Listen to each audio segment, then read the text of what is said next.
توحید کی دعوت دی اور انکار پر عذاب الہی سے ڈرایا تو قوم کے سرداروں نے ان سے کہا، بھلا کیا کہا؟ کہنے لگے آپ تو ہم جیسے بشر ہیں، تو ہماری طرح ہی ہیں آپ، اور آپ کے پیروکار پسماندہ یعنی غریب لوگ ہیں اور کم عقل لوگ ہیں۔ ہماری رائے میں آپ کو معاذ اللہ ہم پر کوئی فضیلت حاصل نہیں، بلکہ معاذ اللہ ثم معاذ اللہ۔ کہنے لگے آپ تو جھوٹے ہیں، اللہ کے نبی کو کہہ رہے ہیں معاذ اللہ، استغفر اللہ۔ نوح علیہ السلام نے جواب دیا کہ میں اپنے رب کی جانب سے واضح دلیل رکھتا ہوں اور اس نے مجھے رحمت سے نوازا ہے، لیکن تم میرے مقام کو سمجھنے کی صلاحیت نہیں رکھتے، تم اتنی صلاحیت رکھتے نہیں ہو۔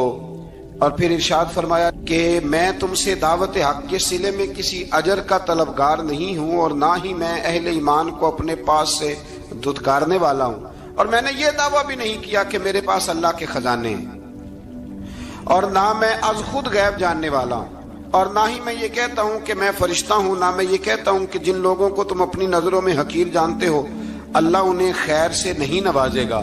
فرمایا یہ ٹھیک ہے کہ اللہ بشروں میں سے رسول بناتا ہے، پر جسے بناتا ہے پھر اسے بڑی شانیں عطا فرماتا ہے۔ پہلے دن سے انسان کا یہ مسئلہ ہے، پہلے دن سے انسان کا یہ مسئلہ ہے کہ وہ کہتا ہے میں انسان سے ہدایت حاصل کروں، لیکن رب نے بھی قانون بنایا ہے کہ اللہ تبارک و تعالیٰ بندے پر ہی وحی فرماتا ہے، فرشتوں اور جنوں کو اللہ نے اس منصب کے لیے منتخب نہیں فرمایا۔ قوم نوح نے کہا کہ آپ نے ہم سے بہت بحث کی معاذ اللہ، بس جس عذاب سے آپ ہمیں ڈرا رہے ہیں وہ لے آئیے۔ تو نوح علیہ السلام نے کہا کہ اللہ چاہے گا تو تم پر عذاب بھی آ جائے گا۔ آیت نمبر 37 سے 47 میں بتایا کہ اللہ تعالیٰ کی طرف سے نوح علیہ السلام کو حکم ہوا کہ ہماری نگرانی میں اور ہماری وحی کے مطابق آپ کشتی بنائیے، اور ظالموں کے بارے میں ہم سے کوئی بات نہ کریں۔ حضرت نوح کی خواہش تھی کہ یا اللہ انہیں بھی معاف کر دے، فرمایا یہ ظالم ہے تو میرے نبی ان کے بارے میں مجھ سے کوئی بات نہ کریں، وہ ضرور غرق ہو جائیں گے۔ پھر وہ کشتی بنانے لگے، اور جب ان کی قوم کے سردار ان کے پاس سے گزرتے تو ان کا مذاق اڑاتے۔ یہ آپ کیا کر رہے ہیں؟ آج بھی وزیر مشیر بڑے بڑے لوگ اللہ ماشاءاللہ دینداروں کا مذاق اڑاتے نہیں؟ اڑاتے ہیں کہ نہیں اڑاتے مذاق؟ یہ کن کا طریقہ ہے؟ یہ تو قرآن مجید کہہ رہا ہے کہ حضرت نوح کی قوم جو کافر تھی ان کا طریقہ ہے اہل ایمان کا مذاق اڑانا۔ تو وہ مذاق اڑانے لگے۔ نوح علیہ السلام نے کہا کہ وہ وقت آنے والا ہے کہ جب تمہارا مذاق اڑایا جائے گا اور تمہیں پتہ چل جائے گا کہ رسوا کن عذاب کس پر آئے گا۔ اللہ تعالیٰ نے فرمایا جب ہمارا حکم عذاب آ پہنچا اور تندور ابلنے لگا، تندور سے آگ نکلا کرتی ہے، پانی نہیں نکلا کرتا، اور نوح علیہ السلام کی قوم پر جب عذاب آیا تو پانی تندور سے نکلا، تندور سے اللہ نے پانی نکالا، جہاں سے پانی نکلا نہیں کرتا، تندور ابلنے لگا۔ اللہ اکبر۔ تو اللہ تبارک و تعالیٰ نے فرمایا تو ہم نے نوح علیہ السلام سے کہا کہ آپ خود اور اپنے گھر والوں کے ساتھ اس کشتی میں سوار ہو جائیں، اور اہل ایمان کو بھی سوار کر لیں، اور ہر چیز کے جوڑے یعنی نر اور مادہ کو سوار کر لیں، اور ان کے ساتھ ایمان والے بہت کام تھے۔ حضرت نوح علیہ السلام دعائیں پڑھتے ہوئے سوار ہو گئے۔ پھر کیا ہوا؟ کشتی انہیں پہاڑوں جیسی موجوں میں لے جا رہی تھی کہ نوح علیہ السلام الگ کھڑے ہوئے اپنے بیٹے سے فرمانے لگے اے بیٹے ہمارے ساتھ کشتی میں سوار ہو جا اور کافروں کے ساتھ نہ رہو۔ اس نے یعنی نوح علیہ السلام کے بیٹے نے کہا کہ میں آپ کے ساتھ نہیں بیٹھوں گا، ابھی کوئی پہاڑ آئے گا تو میں پہاڑ کی پناہ لے لوں گا۔ اگر کسی نیک آدمی کا بیٹا کبھی غلط نکل آئے تو اس کا مطلب یہ نہیں کہ اس نے تربیت ٹھیک نہیں کی، ہاں یہ اعتراض چھوڑ دیں، اس لیے کہ نوح علیہ السلام کا بیٹا کافر ہو گیا۔ اور جب سیلاب نظر آیا تو اس سے کہا کہ آجا سوار ہو جا، تو کہنے لگا میں نہیں بیٹھوں گا، میں تو کسی پہاڑ کی پناہ لے لوں گا اور میں اس کے اندر چھپ جاؤں گا اور وہ پہاڑ مجھے پانی سے بچا لے گا۔ نوح علیہ السلام نے کہا آج اللہ کے حکم کے سوا کوئی بچانے والا نہیں ہے سوائے اس کے جس پر اللہ رحم فرمائے۔ پھر ان دونوں کے درمیان موج حائل ہو گئی، ایسے ایک موج اٹھی اور حضرت نوح کا بیٹا ڈوب گیا۔ اور جب حضرت نوح کا بیٹا ڈوبا اللہ کی طرف سے حکم ہوا اے زمین اپنا پانی نگل لے، اے آسمان تھم جا، پانی خوش ہو گیا، اللہ کا فیصلہ نافذ ہو گیا اور کشتی کوہ جودی پر ٹھہر گئی۔ نوح علیہ السلام نے اللہ سے التجا کی، کیا میرے پروردگار میرا بیٹا اور میرے اہل سے ہے، اور تیرا وعدہ سچا ہے کہ تم میرے اہل کو بچا لے گا۔ اللہ نے فرمایا نوح وہ آپ کے اہل میں سے ہے ہی نہیں، وہ آپ کے اہل میں سے ہے ہی نہیں۔ اہل میں سے وہ ہوگا جو آپ کے طریقے پہ چلے گا، جو طریقے پہ نہ چلے وہ نسل میں سے ہے ہی نہیں، وہ ختم ہو گئی بات۔ اللہ اکبر۔ اس کے اعمال ٹھیک نہیں، جس بات کی حقیقت کا آپ کو معلوم نہ ہو اس کے بارے میں سوال نہ کریں۔ تو نوح علیہ السلام نے اللہ تعالیٰ سے اپنی اس اجتہادی خطا پر مغفرت اور رحم کی دعا کی۔ پھر طوفان نوح تھم جانے کے بعد وہ سلامتی کے ساتھ اتر گئے۔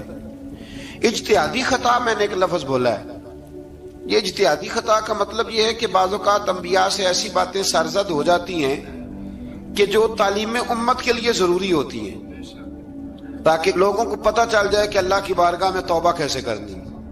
اگر وہ لوگ توبہ نہ کرتے تو ہمیں توبہ کے طریقے سمجھ میں، یعنی ان سے اجتہادی خطا ہو گئی، کہنے میں کرنے میں کوئی ایسی بات ہو گئی جو بظاہر اللہ تعالیٰ کی رضا والی، تو فوراً معافی مانگ لیتے تھے۔ لیکن اب امتی اٹھ کے کہے کہ نبی گناہ گار ہے معاذ اللہ۔ حضرت آدم نے دعا مانگی تھی نا، ربنا ظلمنا انفسنا، اے اللہ ہم نے اپنی جانوں پر ظلم کیا، انہوں نے کہا تھا۔ تو اگر کوئی بندہ حضرت آدم کو ظالم کہے گا تو کافر ہو جائے گا، تو اگر وہ کہے کہ وہ تو خود کہہ رہے ہیں، ایک بندہ اڑ جاتا ہے، کہتے ہیں جو خود کہہ رہے ربنا ظلمنا، تو خدا کے بندے وہ اللہ کے نبی ہیں، وہ رب سے کہہ رہے ہیں، وہ عاجزی کے طور پر کہہ رہے ہیں۔ کچھ لوگ اڑ جاتے ہیں، کہتے ہیں خود حضور نے کہا ہے جی انا بشر مثلکم، میں تمہاری طرح کا بشر ہوں، خود نبی پاک نے کہا ہے۔ عجیب بیوقوف بندے ہو، نبی کریم تو کہہ سکتے ہیں پر امتی اٹھ کے نہیں کہہ سکتا۔ اس نے تو کہنا ہے وہ حبیب اللہ ہے، اس نے تو کہنا ہے وہ قیامت میں شفاعت کرنے والے ہیں، امتی نے تو کہنا ہے وہ سارے نبیوں کے سردار ہیں، وہ امام الانبیاء ہیں۔ امتی وہ لفظ ادا کرے گا جو اس کے بنتے ہیں۔ اب کوئی بندہ اٹھ کے کہہ دے، دیکھے نا ایک بہت بڑا عالم تقریر کرتے ہوئے کہے جی میں تو ان پڑھ آدمی ہوں، تو اس کا شاگرد کہے کہ استاد جی قسم اٹھائے ہاں آپ نے تقریر میں کہا نہیں میں ان پڑھ ہوں، آپ تو ان پڑھ ہے۔ تو یہ بات ادب ہے کہ بے ادبی ہے؟ چلیں اس سے آگے چلتے ہیں، یہ بھی ذرا مشکل سے سمجھ میں آئے گی۔ ایک اور بات جو جلدی سمجھ میں آ جائے گی، ایم این اے جب اعلان کرتا ہے، تقریر کرتا ہے، الیکشن لڑتا ہے تو کہتا نہیں میں قوم کا خادم ہوں، کہتے ہیں نا کہ میں قوم کا خادم سے آپ کیا کچھ کراتے ہو؟ سارے کام کراتے ہیں نا۔ خادم کو بندہ یہ بھی کہہ لیتا ہے کہ جھاڑو دے دے گلی میں، کہتے ہو کہ نہیں کہتے؟ تو اس نے بھی تو سپیکر میں کہا میں خادم ہوں، کہو اس سے کہ جھاڑو دے گلی میں آ کے، پھر پتہ کیا حال ہوگا؟ جھاڑو تو نہیں آئے گا اور ہو سکتا ہے کچھ ہے آ جائے۔ تو اس لیے اب کوئی بندہ کہ جی انہوں نے خود کہا ہے، تو ایک کچھ پوری جماعت ہے لوگوں کی جو بات کو سمجھتی نہیں، کہتے ہیں خود کہا ہے میں بشر ہوں، انہوں نے خود کہا ہے میں غیب نہیں جانتا، انہوں نے خود کہا ہے میرے پاس خزانہ کوئی نہیں، انہوں نے خود کہا ہے میرے پاس کوئی شے نہیں۔ تو اس لیے آپ سمجھیں کسی کے لفظوں پر اگر آپ گرہ لگا کے بیٹھیں گے تو پھر اس سے بے ادبی ہوگی۔ تو نوح علیہ السلام نے اللہ سے اپنی اجتہادی خطا کی معافی مانگی۔ اب حضرت نوح کو کوئی خطا کار کہے گا تو بہت بڑا مجرم بن جائے گا، اس لیے کہ وہ اللہ کے نبی ہیں۔ آیت نمبر 50 میں قوم عاد کا ذکر ہے اور ان کی طرف دعوت توحید دینے کے لیے اللہ تعالیٰ نے حضرت ہود علیہ السلام کو بھیجا۔ ہود علیہ السلام نے قوم سے کہا کہ میں تم سے کسی چیز کا اجر طلب نہیں کروں گا، میرا اجر میرے اللہ کی بارگاہ میں ہے، پاس تم اپنے رب سے بخشش مانگو، پھر اس کی بارگاہ میں توبہ کرو، اللہ تعالیٰ تم پر موسلا دار بارش برسائے گا اور تمہاری قوت میں اضافہ فرمائے گا۔ قوم عاد نے دعوت حق کو رد کیا اور ایمان نہ لائے، بلکہ ہود علیہ السلام پر طنز کیا۔ وہ کہنے لگے کہ ہمارے تو معبودوں نے، ہمارے بتوں نے معاذ اللہ آپ کو پاگل بنا دیا ہے، آپ کو مجنون بنا دیا ہے۔ الٹا حضرت ہود کو کہنے لگے اس لیے آپ ایسی باتیں کرتے ہیں۔ ہود علیہ السلام نے کہا میں اللہ کو گواہ بناتا ہوں اور تم بھی گواہ رہنا کہ میں تمہارے شرک سے بری ہوں اور میں اللہ پر توکل کرتا ہوں اور میں نے رسالت کا حق ادا کر دیا ہے۔ آیت نمبر 58 میں اللہ تعالیٰ نے فرمایا جب ہمارے عذاب کا وقت آ گیا تو ہم نے اپنی رحمت سے ہود اور ان کے ساتھ مومنوں کو نجات عطا کی۔ قوم عاد نے اللہ کی نشانیاں اور رسولوں کو جھٹلایا اور دنیا اور آخرت میں لعنت کے حقدار ہوئے۔ آیت نمبر 61 میں پھر سے حضرت صالح علیہ السلام اور ان کی قوم سمود کے حالات کو بیان کیا گیا ہے۔ حضرت صالح نے کہا ہے میری قوم اللہ وحدہ لا شریک کی عبادت کرو، اس سے بخشش طلب کرو، اس کی بارگاہ میں توبہ کرو، اس نے تمہیں زمین سے پیدا کیا ہے، اس پر آباد کیا ہے۔ جواب دیا ہے صالح ہمارے آباء و اجداد کے معبودوں کی عبادت کو روکنے سے پہلے ہمیں آپ سے بڑی امیدیں تھیں، اور اب آپ ہمیں روکنے لگ گئے ہیں باپ دادا کے دین سے، لیکن اب ہمیں آپ کی دعوت کے بارے میں شکوک ہیں۔ صالح علیہ السلام نے اپنی قوم سے کہا کہ یہ اللہ کی اونٹنی ہے اور یہ تمہارے لیے نشانی ہے، اسے چرنے کے لیے آزاد چھوڑ دو اور اسے تکلیف نہ دینا، اللہ اکبر، ورنہ تمہیں عذاب پہنچے گا۔ انہوں نے اونٹنی کی کونچیں کاٹ ڈالی۔ صالح علیہ السلام نے کہا تم صرف 3 دن اپنے گھروں میں مزے اٹھا لو، 3 دن، پھر اللہ کا یقینی عذاب آئے گا۔ پھر ایک چنگاڑ نے ان کو آ دبوچا، وہ اپنے گھروں میں گھٹنوں کے بل اوندے پڑے رہ گئے۔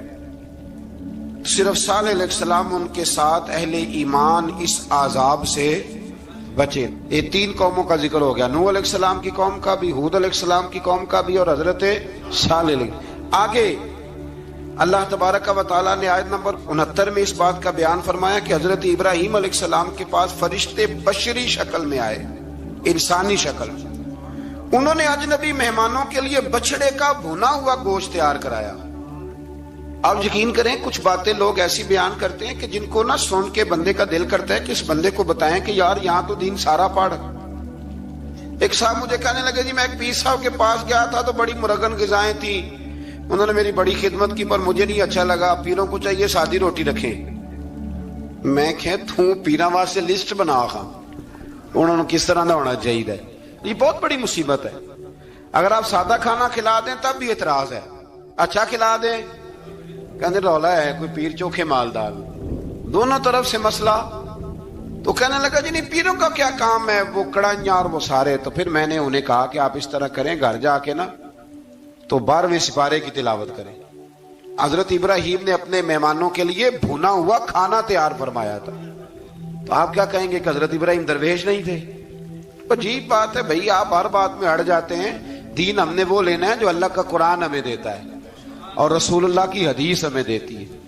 جب انہوں نے دیکھا کہ مہمان کھانے کی طرف ہاتھ نہیں بڑھا رہے تو ان کو ڈر محسوس ہوا۔ حضرت ابراہیم کو فرشتوں نے کہا کہ ہمیں قوم لوط علیہ السلام کے عذاب کے لیے بھیجا گیا ہے۔ حضرت ابراہیم کی بیوی کھڑی تھی، اس پر وہ مسکرائیں تو فرشتوں نے اللہ کی طرف سے انہیں حضرت اسحاق علیہ السلام اور اس کے بعد حضرت یعقوب علیہ السلام کی بشارت عطا۔ اسحاق علیہ السلام حضرت ابراہیم کے بیٹے ہیں اور یعقوب علیہ السلام پوتے ہیں، اور یعقوب علیہ السلام کے بیٹے یوسف علیہ السلام۔ ہاں اللہ اگر چاہے تو 7 نسلوں میں نبوت رکھ دیتا ہے اگر اس کی منشا ہو۔ تو حضرت یعقوب کی بشارت دی۔ انہوں نے حیرت سے کہا کہ ہم دونوں میاں بیوی تو بوڑھے ہیں، اس عمر میں اولاد کیسے ہوگی؟ تو فرشتوں نے جواب دیا اے ابراہیم کے گھر والو، تم پر اللہ کی رحمتیں اور برکتیں ہوں، اللہ کی قدرت پر تمہیں کیوں تعجب ہے؟ اللہ فرماتا ہے کہ بیٹے کی بشارت سن کر ابراہیم کا خوف دور ہو گیا اور پھر وہ قوم لوط کے بارے میں گفتگو کرنے لگے۔ ابراہیم بہت بردبار، اللہ سے آہوزاری کرنے والے اور اس کی طرف رجوع کرنے والے تھے۔ اللہ تعالیٰ نے حضرت ابراہیم علیہ السلام کو فرمایا اے ابراہیم اس گزارش سے آپ گریزاں رہیں، اس کا یقینی فیصلہ ہو چکا ہے اور ان پر نہ ٹلنے والا عذاب نازل ہو کے رہے گا۔ وہ کیا گناہ کرتے تھے؟ لوط علیہ السلام کی قوم میں میں نے بتایا تھا، مرد مردوں سے بدفعلی کرتے۔ تو حضرت ابراہیم نے بھی عرض کی، بار بار گزارش کی، بحث کی کہ اللہ مہربانی فرما ان کا عذاب۔ آپ دیکھیں نبیوں کے حوصلے کتنے بڑے ہیں، قومیں تنگ کرتی ہیں اور طرح طرح کی باتیں کرتی ہیں اور پیغمبر پھر بھی کہتے ہیں یا اللہ مہربانی فرما، اے اللہ ان سے عذاب۔ آیت نمبر 77 میں حضرت لوط علیہ السلام کی قوم کی بدعمالیوں اور لوط علیہ السلام کے اپنی قوم کو بدعمالیوں کے باعث فرشتوں کی آمد، قوم کے بدعمال لوگوں کے دوڑ کر آنے اور حضرت لوط کو ان کے سمجھانے اور ان کے انکار پر مضطرب ہونے کا ذکر ہے، جس پر فرشتوں نے حضرت لوط کو تسلی دی کہ آپ فکر نہ کریں، ہم آپ کے رب کے فرشتے ہیں، یہ آپ اور ہم تک نہیں پہنچ سکیں گے، آپ رات کے آخری حصے میں قوم کی طرف توجہ کیے بغیر ہجرت فرما لیں، اس لیے کہ صبح کے وقت ان پر عذاب آئے گا۔ جب اللہ کا عذاب آیا تو اس نے بستی کے اوپر کے حصے کو نیچے کر دیا اور قوم لوط کے اوپر اللہ کی طرف سے لگاتار نشان زدہ پتھر برسائے گئے، لگاتار پتھر آئے۔ آیت نمبر 84 میں اللہ تعالیٰ نے حضرت شعیب علیہ السلام اور ان کی قوم کا ذکر فرمایا ہے اور ان کے جرائم کو بیان کیا گیا ہے۔ وہ ناپ تول میں کمی کرتے تھے، دوسروں کو چیزیں کم تول کر دیتے تھے۔ اللہ تعالیٰ نے ان سے فرمایا کہ فساد فی الارض سے باز آؤ اور اپنے سے پہلے سرکش امتوں کا انجام دیکھ لو۔ جب حضرت شعیب کی نصیحتوں کا ان پر اثر نہ ہوا تو پھر اللہ تعالیٰ نے انہیں بھی عذاب سے ہلاک کر دیا۔ آیت نمبر 94 میں فرمایا کہ جب ہمارا عذاب آیا تو ہم نے اپنی رحمت سے حضرت شعیب اور ان پر ایمان لانے والوں کو بچا لیا، اور ظالموں کو ایک زبردست چنگاڑ نے پکڑ لیا تو صبح وہ اپنے گھروں میں اوندا منہ پڑے تھے، گویا وہ کبھی وہاں آباد تھے ہی نہیں۔ آیت نمبر 96 میں حضرت موسیٰ علیہ السلام کو عطا کیے جانے والے 9 معجزات کا ذکر ہے۔ پھر فرعون اور اس کے پیروکاروں کے باطل روش کے باعث ان کی ہلاکت کا بھی ذکر فرمایا، اور دنیا اور آخرت میں انہیں ملعون یعنی لعنتی قرار دیا۔ جن بستیوں کو اللہ تعالیٰ نے ہلاک کیا ان میں سے بعض کے آثار موجود ہیں اور بعض کے آثار تک معدوم ہو چکے۔ ان میں سے ہر بستی والے اپنے ظلم کے باعث ہی ہلاک ہوئے۔ اللہ تعالیٰ کسی پر ظلم نہیں فرماتا، لوگ خود اپنی جانوں پر ظلم کرتے ہیں۔ جو شخص عذاب آخرت سے ڈرتا ہے اس کے لیے اس میں نشانیاں موجود ہیں۔ آیت نمبر 106 سے اللہ تعالیٰ نے انجام کے اعتبار سے لوگوں کی 2 قسمیں بیان کی۔ 2 قسمیں فرمایا، ایک ہیں سعادت مند لوگ اور دوسرے ہیں بدبخت۔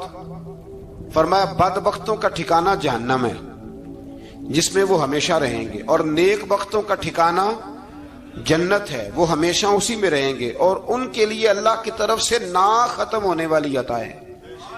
آیت نمبر 110 میں حضور صلی اللہ علیہ وسلم کو تسلی دی گئی کہ جس طرح یہ لوگ قرآن کے بارے میں اختلاف کرتے ہیں، اسی طرح قوم موسیٰ نے تورات کے بارے میں بھی اختلاف کیا تھا، اور اللہ نے ان کے اعمال کا پورا بدلہ انہیں دیا۔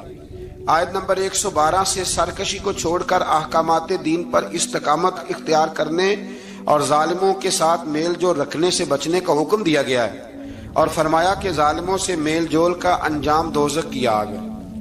ہم لوگ نہ شکوہ کرتے ہیں، کسی حکومت کو بنے ہوئے 6 مہینے گزرتے ہیں تو شکوہ شروع ہو جاتا ہے، حالانکہ وہ خود تو نہیں نہ بنتے، ان کو کوئی بنانے والا ہے۔ تو ظالم کا جو مددگار ہوتا ہے وہ بھی ظالم ہوتا ہے، اس لیے احتیاط کریں۔ اور یہ صرف سیاستدانوں کی بات نہیں، دنیا کے ہر معاملے میں آپ غور کریں کہ آپ کسی ظالم کے مددگار تو نہیں۔ اللہ تعالی ہمیں حق پر استقامت عطا فرمائے۔ آیت نمبر 114 میں دن کے دونوں طرفوں میں اور ابتدائی رات کے کچھ حصے میں اللہ تعالیٰ نے نماز قائم کرنے کا حکم دیا ہے۔ رات کے کچھ حصے میں بھی نماز پڑھنی چاہیے، اور یہ بھی بتایا کہ بے شک نیکیاں گناہوں کو مٹا دیتی ہیں، اور یہ نصیحت قبول کرنے والوں کے لیے نصیحت ہے۔ آیت نمبر 120 میں اللہ تعالیٰ نے فرمایا کہ ہم آپ صلی اللہ علیہ وسلم کو رسولوں کی تمام خبریں آپ کے دل کی تسکین اور تقویت کے لیے بیان کرتے ہیں، اور ان میں مومنوں کے لیے نصیحت اور عبرت ہے کہ ان ساری باتوں سے عبرت پکڑ لو۔ بچہ صرف وہی جو اللہ کے نبیوں کے طریقے پہ چلا اور نبیوں کے ساتھ رہا، باقی بچ سکے نہیں۔ اللہ تعالیٰ کی طرف سے توحید و رسالت اور وقوع قیامت کے دلائل بھی ہیں۔ آیت نمبر 123 میں فرمایا کہ آسمانوں اور زمینوں میں سب غیب اللہ ہی کے ساتھ مختص ہیں، اور ہر کام اسی کی طرف لوٹایا جاتا ہے۔ آپ اسی کی عبادت کیجئے، اسی پر توکل کیجئے، اور آپ کا رب لوگوں کے اعمال سے غافل نہیں ہے۔ اسی پارے میں نا آگے سورۃ یوسف شروع ہو رہی ہے۔ اس کو اللہ تعالیٰ نے کہا ہے کہ یہ بڑا پیارا قصہ ہے، احسن القصص کا، قصوں میں سونا قصہ۔ تو یہ کچھ 12ویں پارے میں اور کچھ 13ویں پارے میں ہے۔ میں نے یہ ارادہ کیا ہے کہ یہ ایک ہی دن پوری بیان کی جائے۔ قوم سبت کا ذکر فرمایا اللہ نے۔ ہفتے والے دن کچھ لوگ نافرمانی کرتے، ہمارے بھی ہیلے بہانے ہیں نا آج کل کاروبار میں۔ تو اسی سپارے کی آیت نمبر 65 کے اندر اللہ تعالیٰ نے حضرت داؤد کی قوم کا ذکر کیا کہ اللہ نے انہیں حکم دیا تھا کہ ہفتے والے دن مچھلیاں نہیں پکڑنی، تو وہ کہتے تھے چلو ہاتھ لگا کے نہیں پکڑنی، ہاتھ لگا کے۔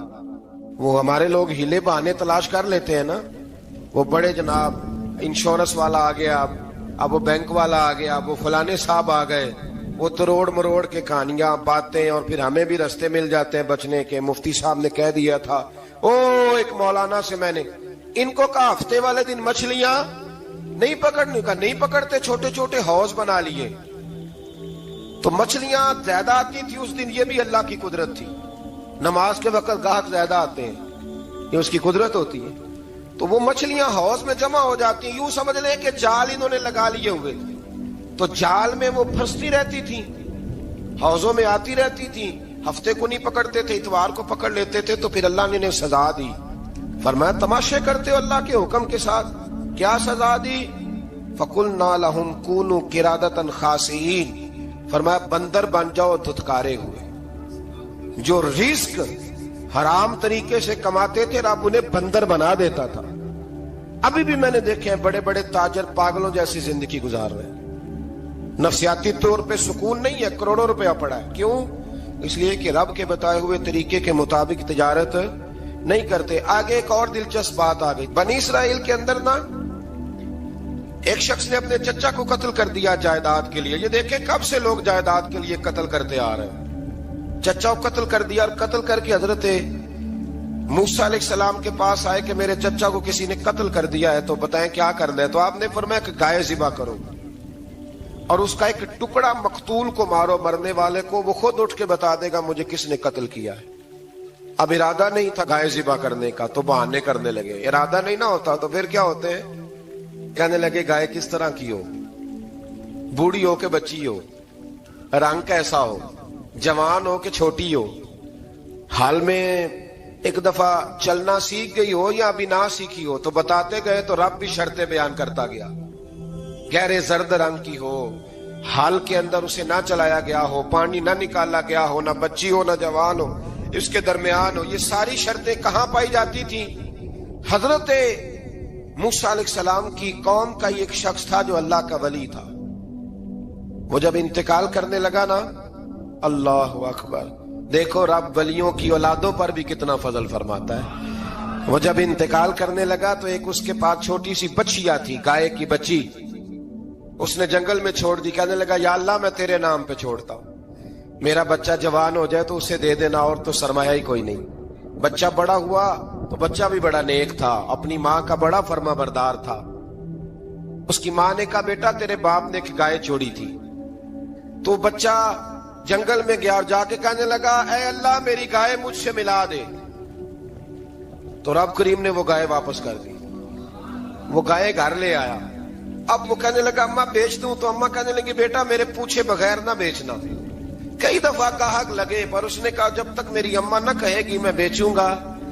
ادھر بنی اسرائیل والے شرطیں جتنی گائے کے بارے میں پوچھ چکے تھے وہ ساری اسی گائے میں پائی جاتی تھی۔ تو یہ ڈھونڈتے ڈھونڈتے وہاں پہنچ گئے تو کہنے لگے گائے چاہیے۔ تو اس نے کہا بھی تمہاری مرضی سے نہیں، قیمت میری مرضی کی۔ ایک مفسر نے تو یہاں تک لکھا ہے کہ اس نے کہا گائے ذبح کر کے نا تو جتنا گائے کے اندر گوشت ہوگا نا اتنا ہی کھال کے اندر تم مجھے مال بھر کے دو گے، اتنے سکے بھر کے دو گے، اتنی اشرفیاں بھر کے دو گے تو پھر تمہیں گائے دوں گا۔ تو پھر یہ گائے انہیں ملی اور یہ گائے لے کر کے آئے۔ زیادہ سوالات نہ کرتے تو زیادہ الجھتے نہ۔ ہم بھی دین کے معاملے میں بڑے سوال جواب کرتے ہیں، اتنا سوال کریں جتنی اس کی ضرورت ہے۔ ان لوگوں نے سوالات زیادہ کیے تو پھر الجھ زیادہ گئے۔ تو میرے بھائی اس کا ذکر بھی اللہ تبارک و تعالیٰ نے پہلے پارے کے اندر بیان فرمایا۔ پھر اللہ کریم نے فرمایا کہ کچھ ایسے لوگ بھی ہیں یہودیوں میں سے جن کا دعویٰ ہو گیا ہے کہ ہم اللہ کے بڑے پیارے ہیں۔ فرمایا یہ صرف ان کے منہ کی باتیں ہیں، یہ تو قیامت میں پتہ چلے گا نا کہ اللہ کا پیار کس کے ساتھ زیادہ ہے۔ اور پھر یہ بھی یہودیوں نے دعویٰ کیا ہے، اسی پارے میں اللہ فرماتے ہیں کہ ان کا دعویٰ ہے کہ ہم اللہ کے بڑے پیارے ہیں، جنت میں ہم ہی جائیں گے۔ تو اللہ فرماتا ہے پھر مرنے کی دعا تو کرو، جنت میں تو مر کے جانا ہے نا۔ لیکن رب فرماتے ہیں یہ کبھی مرنے کی دعا نہیں کریں گے، اس لیے کہ انہیں پتہ ہے کہ ہم نے آخرت کے لیے کیا بھیجا۔ لیکن جی پہلا حکم آ گیا یا ایھا الذین آمنوا کہہ کے پہلی آیت قرآن پاک کی، پہلے سپارے میں پہلی آیت جس میں اللہ نے کہا یا ایھا الذین آمنو، تو پہلا حکم آمنو کہہ کے آیت نمبر 104 میں جو اللہ نے حکم دیا ہے نا، وہ نبی پاک کی تعظیم کا حکم ہے۔ پہلا حکم ہی اللہ نے حضور کی عزت اور ناموس کا ارشاد فرمایا۔ پہلا اس ترتیب کے لحاظ سے وہ ہوا یہ کہ جب نبی پاک کو بات ارشاد کرتے تو صحابہ کرام اٹھ کے عرض کرتے رائینا یا رسول اللہ، حضور سمجھ نہیں آئی ذرا رعایت کر دے۔ تو یہودیوں کی عبرانی زبان کے اندر نہ ذرا کھینچ کے پڑھتے تھے رائینا، تو اس کا معنی بنتا تھا معاذ اللہ اے ہمارے چرواہے، بکریاں چرانے والے کو بھی وہ رائینا کہتے تھے۔ تو جب صحابہ یہ کہنے لگے تو اللہ نے منع ہی کر دیا، فرمایا میرے محبوب کے غلاموں، اس لفظ کے پیچھے چھپ کے، اس لفظ کے پیچھے چھپ کے لوگ میرے نبی کی بے ادبی کر جاتے ہیں، تو جس لفظ کا کوئی ایک معنی بے ادبی والا بنتا ہو وہ لفظ بھی میرے نبی کے لیے نہ کہو، لفظ وہ والے کہو جس میں کوئی بے ادبی کا معنی نکلے نہ۔ یہاں لوگوں نے بڑے بڑے لفظ نہیں بول دیے، پھر کہتے میرا مطلب یہ تھا، میرا مطلب وہ تھا، تو تو نے وہ لفظ بولا کیوں جس کا کوئی غلط مطلب بھی نکل سکتا تھا؟ اللہ نے فرمایا یا ایھا الذین آمنوا لا تقولوا رائینا، اے ایمان والو رائینا کہو ہی نہ۔ تو یا اللہ کیا کہیں؟ فرمایا وقولوا انظرنا، تم کہو یا رسول اللہ ایک نظر فرمائیے۔ انداز دیکھیے، انظرنا ایک نظر۔ تو ہمارے بزرگ تو پہلے بڑے پیار والوں نے کہہ دیا یا رسول اللہ انظر حالنا، کہتے کہاں سے لاتے ہو جملے؟ میں نے کہا اللہ کی کتاب سے۔ یا رسول اللہ انظر حالنا یا حبیب اللہ اسمع قالا، تو تم کہو انظرنا، محبوب نظر کرم کرے، واسمعوا، اور کیا ضرورت ہے دوبارہ پوچھنے کی؟ اللہ کہتا ہے پہلے ہی دھیان سے سنا کرو، پہلے ہی واسمعوا، پہلے ہی احتیاط سے سنو، وللکافرین عذاب علیم، اور کافروں کے لیے دردناک عذاب ہے۔ لے جی اسی پارے میں اللہ تبارک و تعالیٰ نے پھر اہل یہود کا ذکر کیا، تو یہود کہنے لگے کہ ہم حضرت ابراہیم کے ماننے والے ہیں، تو اللہ کریم نے وہ بھی ذکر کیا کہ میں نے تو ابراہیم کو آزمایا ہے، وَإِذِ ابْتَلَىٰ إِبْرَاهِيمَ رَبُّهُ بِكَلِمَاتٍ فَأَتَمَّهُنَّ، ہم نے ابراہیم کو کچھ چیزوں سے آزمایا ہے، وہ ہماری آزمائش پہ پورے اترے۔ قَالَ إِنِّي جَاعِلُكَ لِلنَّاسِ إِمَامًا، تو پھر ہم نے انہیں کہا کہ ہم آپ کو پوری دنیا کا امام بنائیں گے۔ وہ آزمائش کیا تھی؟ آگ میں جانا بھی آزمائش، بیٹے کا نہ ہونا بھی آزمائش، بیٹا ہوا تو پھر اسے وادی غیر ذی زرع میں چھوڑ کے آنا بھی آزمائش، بڑا ہوا تو پھر ذبح کرنا بھی آزمائش۔ فرمایا جہاں جہاں آزمایا ہے نا، ابراہیم ہماری آزمائش میں پورے اترے۔ فرمایا تو مفت میں حضرت ابراہیم کی اولاد بنتے ہو اور ان کا نام لیتے ہو اور ان کے ساتھ اپنا تعلق بناتے ہو، دیکھو تو صحیح وہ کتنی آزمائشوں سے گزرے۔ تو اس کا بھی اللہ نے اسی میں ذکر فرمایا۔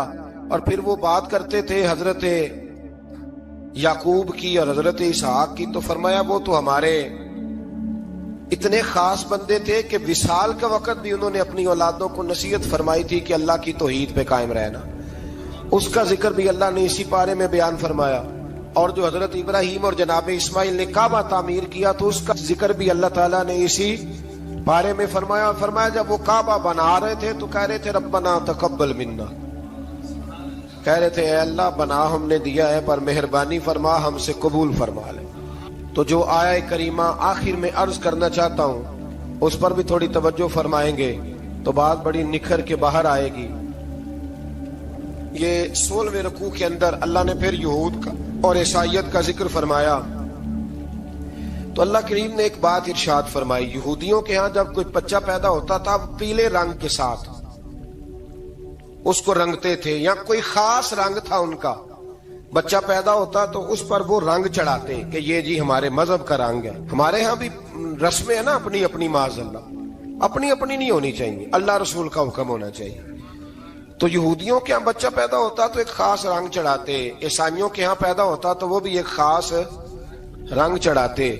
تو مسلمانوں کے ہاں بچے پیدا ہوئے تو انہوں نے بھی توجہ کی کہ یہ کیا ہو رہا ہے، تو رب کریم نے فرمایا صبغۃ اللہ، رنگ اللہ کا ہی ہے، ومن احسن من اللہ صبغہ، اور فرمایا اللہ کے رنگ سے زیادہ خوبصورت کس کا رنگ ہو سکتا ہے؟ اللہ کا رنگ کیا ہے؟ لا الہ الا اللہ محمد رسول اللہ صلی اللہ علیہ۔ فرمایا نیلے پیلے کالے رنگ نہ چڑھاؤ، اپنے ذہن پر توحید و رسالت کا رنگ چڑھاؤ. یہ سب سے بہترین رنگ ہے. اگر تمہارے ذہنوں پر رب رسول کی توحید کا رنگ چڑھ گیا تو یہ وہ والا رنگ ہے, پھر تمہیں کسی اور رنگ کی طرف جانے کی ضرورت نہیں پڑے گی. تو فرمایا رنگ وہ پیدا کرو جو توحید کا ہے, رسالت کا ہے, اس رنگ کی توجہ کرو. قرآن مجید کے اس پارے میں اللہ کریم نے مختلف باتیں بیان کر کے آخری رکوع میں یہ جو رنگ کا ذکر فرمایا نا, تو یہ لگتا ہے پورے پارے کا خلاصہ ہے کہ رب کریم نے فرمایا اصل بات یہ ہے کہ تمہاری سوچوں پہ رب رسول کی توحید و رسالت کا رنگ ہونا چاہیے. وہ ایک دفعہ مسلمہ کذاب بے ایمان کہنے لگا میں نے بنا لیا قرآن پاک کا جواب. معاذ اللہ, جواب کیا بنایا؟ وہ سورت ہے نا القاریہ تم القاریہ وما ادراک مالکاریہ, کھڑکھڑانے والی. کیا ہے کھڑکھڑانے والی؟ تمہیں کیا پتا کیا ہے کھڑکھڑی؟ قیامت کا ذکر ہے. کہنے لگا میں نے اس جیسی صورت بنا لیا. تو کیا بنایا؟ الفیل ملفیل وما ادراک ملفیل. کہنے لگا ہاتھی. تمہیں کیا پتا کیا ہاتھی؟ تم کیا جانو کیا ہاتھی؟ تو پاس جو اس کے اپنے بیٹھے تھے نا چیلے, وہ کہنے لگے چپ کر جا, سارے زمانے کو پتا ہاتھی کیا ہوتا ہے. تو پاگل ہے, اس کے 2 کان ہوتے ہیں, ایک سونڈ ہوتی ہے, 4 اس کے پیر ہوتے ہیں. بیوقوف آدمی قرآن کا مقابلہ کرنا ہے تو وہ چج کے ساتھ کر, پاگلوں کی طرح مقابلہ کرے گا, جوتے کھائے گا بھی, ہمیں بھی پڑھوائے گا.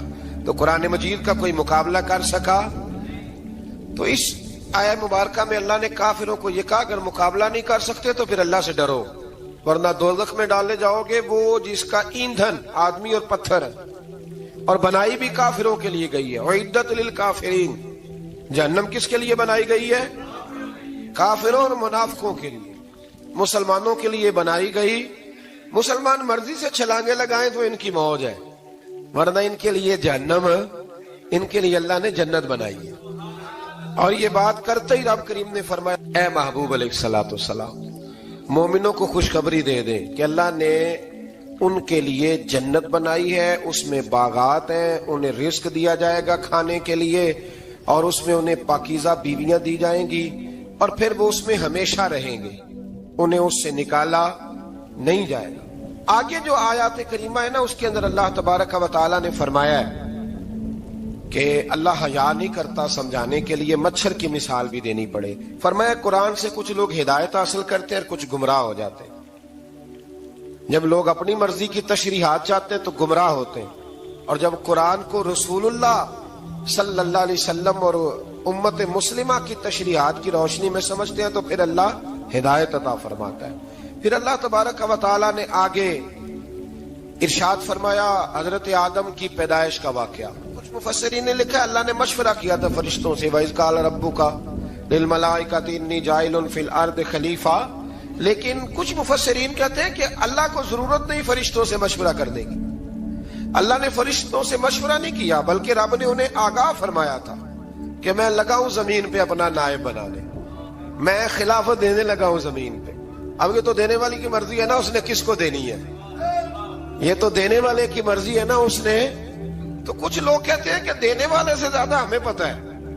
تو فرشتوں کو بھی یہ اجتہادی خطا ہو گئی, کہنے لگے یا اللہ اسے نہ بنانا, یہ فساد کرے گا, یہ خون ریزیاں کرے گا. تو اللہ نے فرمایا جو میں جانتا ہوں وہ تم. اللہ اکبر. امام راضی فرماتے جب رمضان آتا ہے تو اللہ فرشتوں سے کہتا ہے ذرا یہ کھول کے دروازے دیکھو نا یہ زمین پہ کیا کر رہے ہیں. تم تو کہتے تھے فساد کریں گے اور یہ سارے تراویحیں پڑھ رہے ہیں. تم تو گویا کہتے تھے فساد کریں گے اور یہ تو دیکھو گویا رمضان کے روزے رکھ رہے ہیں, یہ تو میری یاد میں نکلے ہوئے. تم کچھ کہتے تھے اور دیکھو میں نے تمہیں کہا تھا نا جو میں جانتا ہوں وہ تم. اللہ نے پھر حضرت آدم علیہ السلام کو تمام زمانے کے علوم عطا کیے, علم سکھا لیا. تو فرشتوں سے کہا تم بھی ان چیزوں کے نام بتاؤ, تو وہ بتا سکے نہیں. اللہ نے فرمایا اب اس طرح کرو آدم کو سجدہ کرو. سب نے سجدہ کیا سوائے, وہ کہنے لگا یا اللہ صرف تجھے ہی کرنا ہے. کرنا بھی صرف اللہ کو چاہیے, پر رب کے آگے بھی جھکنا چاہیے, اور جس کے سامنے رب جھکائے نا وہاں بھی. اور یہ جو عاجزی ہے نا, یہ جو جھکنا ہے, یہ علم کے آگے ہے. ہماری مصیبت یہ ہے کہ ہم علم کے آگے بھی گردن جھکانے کو تیار نہیں ہوتے, وہاں بھی ہم خود عالم فاضل بن جاتے ہیں. تو فرمایا کہ سب سے کہا سجدہ کرو، سب نے سجدہ کیا سوائے ابلیس کے، تو پھر ہوا کیا؟ وکان من الکافرین، وہ کافروں میں سے ہو گیا۔ پھر اللہ نے حضرت آدم کو اور جناب حوا کو نا مقام دے دیا جنت میں رہنے کے لیے، اور کہا سارا کچھ کھانا، درخت کے قریب نہ جانا۔ ابھی آپ کسی سے کہہ دیں تھوڑا سا تو پیچھے نہ دیکھنا، یعنی اگر میری سمجھ لے ادب کی وجہ سے کوئی 1.5-2 منٹ یا 6 منٹ نہیں بھی نہ دیکھے گا تو سوچے گا ضرور کہ پتہ نہیں اب پیچھے کیا ہے، مصیبت کیا ہے۔ یعنی آپ کہہ کے دیکھ لیں کسی کو، پیچھے نہ دیکھنا، فطرت ہے نا انسان کی، وہ جستجو کرتا ہے، کہا اس درخت کے پاس نہ جانا۔ تو حضرت حوا سلام اللہ علیہا کہتے ہیں دل میں خیال رہتا تھا کہ آخر ہے کیا درخت کے پاس۔ یہی انسان کا عقیدہ توحید ہے کہ جہاں سے رب منع کر دے وہاں وہ منع ہو جائے، اور یہ ان کی خطا نہیں تھی، یہ اللہ کی حکمت تھی، چونکہ رب نے تو پہلے کہہ دیا تھا بنایا ہی زمین کے لیے، تو یہ تو سارا کچھ ہونا تھا تو زمین پہ آنا تھا نا۔ تو حضرت حوا اور جناب آدم کے پاس شیطان آیا، اب اس کو نکال تو دیا تھا پر ابھی اس کا جنت میں آنا جانا بند نہیں ہوا تھا، یہ بھی اللہ کی حکمت تھی۔ تو وہ کہنے لگا تمہیں پتہ ہے بعد میں مر جاؤ گے؟ تو حضرت حوا کہنے لگی کیا موت بھی آئے گی؟ کہاں، اس کی تکلیف بھی بڑی ہوگی، تو پھر بچیں گے کیسے؟ تو کہنے لگے پھل کھا لو اس درخت کا، تو بچنے کے لیے پھل کھایا تھا۔ اس طرح لوگ آج بہت سارے کام بچنے کے لیے کرتے ہیں پر بچ سکتے، بچنے کے لیے پھل کھایا تو اللہ نے فرمایا زمین پہ چلے جاؤ۔ تو حضرت آدم زمین پہ آئے، پھر کئی 100 سال روتے رہے۔ فَتَلَقَّى آدَمُ مِن رَبِّهِ کَلِمَاتٍ، تو پھر اللہ نے خود ہی جناب آدم کو کچھ کلمے سکھائے۔ علامہ اسماعیل لکی فرماتے ہیں وہ کلمے یہ تھے کہ حضرت آدم نے میرے نبی کا وسیلہ پیش کیا، اللہ کریم نے جناب آدم کی دعا کو مقبول فرما لیا۔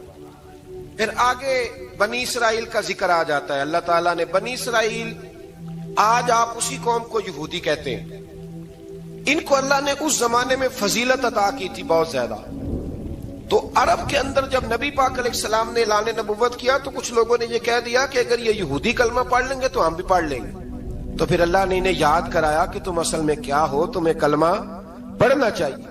تو اہل یہود کا تذکرہ کرتے کرتے رب کریم نے ایک بات یہ بھی ارشاد فرمائی کہ تم لوگوں کو تو کہتے رہے ہو کہ وہ نبی آنے والے ہیں، وہ نبی آنے والے ہیں، اور جب آ گئے ہیں تو ماننے کو تیار نہیں ہو۔ تو فرمایا تأمرون الناس بالبر وتنسون انفسکم وانتم تتلون الکتاب، لوگوں کو بھلائی کا حکم دیتے ہو اور اپنے آپ کو بھول جاتے ہو، افلا تعقلون، تمہیں عقل نہیں؟ پھر اللہ نے انہیں یہ بھی یاد کرایا کہ یاد کرو وہ زمانہ کہ جب فرعون نے خواب دیکھ لیا تھا کہ کوئی بچہ اس کی سلطنت کو تباہ کرے گا، تو پھر اس نے تمہارے بچوں کو ذبح کرانا شروع کیا اور تمہاری بیٹیوں کو چھوڑتا تھا۔ فرمایا یہ بھی تو تم نے دیکھا، میں نے تمہیں پھر تم سے کہا جہاد کرو قوم عمالقہ کے خلاف، تو مقام طیہ میں جا کے یہ لوگ کہنے لگے ہم سے جہاد نہیں ہوتا۔ اللہ نے انہیں ایک میدان میں قید کر دیا۔ بڑی دلچسپ بات، قید تو لوگ ہوتے ہیں نا چار دیواری میں، تو اللہ نے بنی اسرائیل والوں کو جب انہوں نے کہا ہم جہاد نہیں کریں گے تو اللہ نے میدان میں قید کر دیا۔ میدان میں، یہ یاد رکھیں، جب انسان اللہ کی نافرمانی کرتا ہے تو اسے ایسی قید ملتی ہے جس کا اس نے تصور بھی نہیں کیا ہوتا۔ ایک میدان ہے مقام طیہ، قید ہو گئے، سارا دن سفر کرتے تھے، سارا دن، تو رات کو تھک کے سوتے تھے، صبح اٹھتے تھے نا جب، تو وہیں ہوتے تھے جہاں